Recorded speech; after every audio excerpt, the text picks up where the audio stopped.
E a reforma tributária está na pauta do Congresso Nacional. Na proposta enviada pelo governo federal estão mudanças na cobrança de tributos e cancelamento de alguns benefícios fiscais. Mas o que tudo isso significa? Impacta no nosso dia a dia?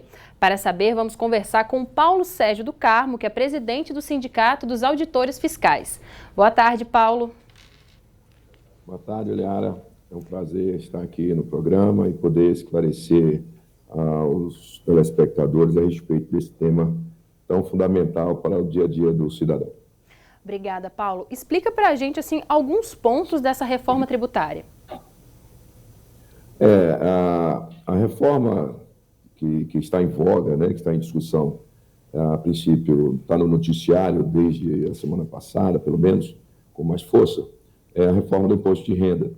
Essa é uma reforma que trata de tributos federais e ela passa, a proposta é tributar lucros e dividendos, que eram isentos desde 95, né?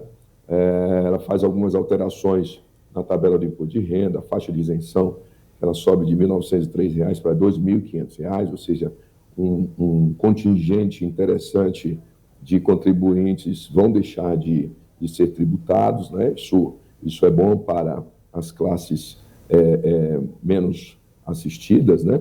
Tem renda menor.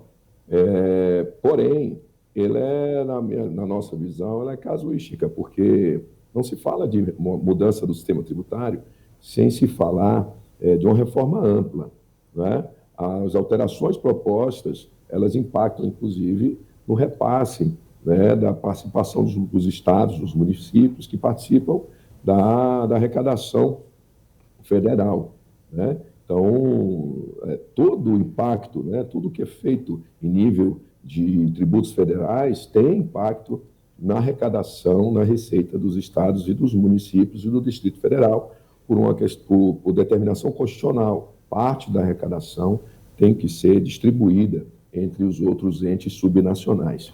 Então, a reforma tributária ela não pode ser tratada de forma isolada em relação a tributos federais, inclusive porque tem impacto nos estados, municípios e Distrito Federal. Tem que ser feita uma discussão ampla, como a princípio está proposta na PEC 45, que está na Câmara, e na PEC 110, que está no Senado, que fala do sistema tributário não 100%, né, mas trata de forma mais ampla, envolvendo todos os entes federados, né, que têm interesse no assunto, que são impactados por isso.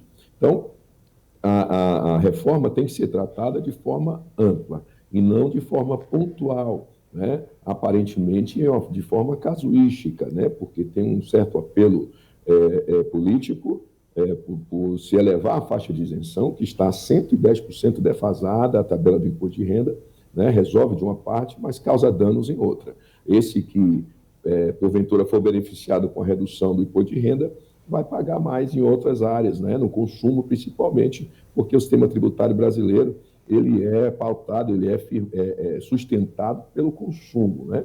Pela produção e consumo, que é penalizado com o sistema tributário que nós temos. E o cidadão comum é penalizado por esse sistema, que ele é regressivo, né? A reforma deveria ser mais ampla, porque envolve todo o contingente, todo o staff, né? Dos estados, municípios e do Distrito Federal. E, Paulo, nada tem preocupado mais os brasileiros do que essa alta nos preços, né? Gasolina, na alimentação. Essa reforma tributária, ela vai trazer algum alívio para o consumidor? Essa não. Essa que foi retirada de votação ontem, né? E se tentou votar ontem, que é a reforma do imposto de renda, a princípio, ela não tem impacto nos preços, né? A reforma que está no Senado Federal, especialmente, e a da Câmara, a PEC 45, sim, elas trabalham a questão da produção e do consumo, com a tentativa de simplificação do sistema e expectativa de uma sensível desoneração da produção e do consumo, mas é preciso também isso ser repercutido no âmbito do patrimônio e da renda. Pra você ter ideia, o Brasil é um dos países que menos tributa renda e patrimônio, né? E compensa isso na tributação do consumo e da produção.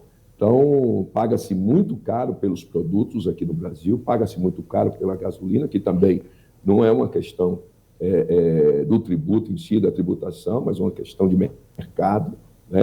Erra-se ao se atribuir ao ICMS o problema do preço do combustível, não tem nada a ver uma coisa com a outra, isso passa pela reforma tributária bem discutida e ampla, né? Mas o preço do combustível tem a ver com a política de preço da Petrobras, tem a ver com o mercado internacional, tem a ver com a cotação do dólar. Então, jogar para a torcida, tentar obrigar os governos a zerarem ICMS, achando que isso é possível do ponto de vista legal, né? Achando que isso é viável, mas só é viável discutir esse assunto numa reforma tributária ampla. Então, os preços estão altos, a inflação está alta, isso tem impacto na receita, na arrecadação? Sim, né? E as duras penas e penalizando o consumidor, o cidadão.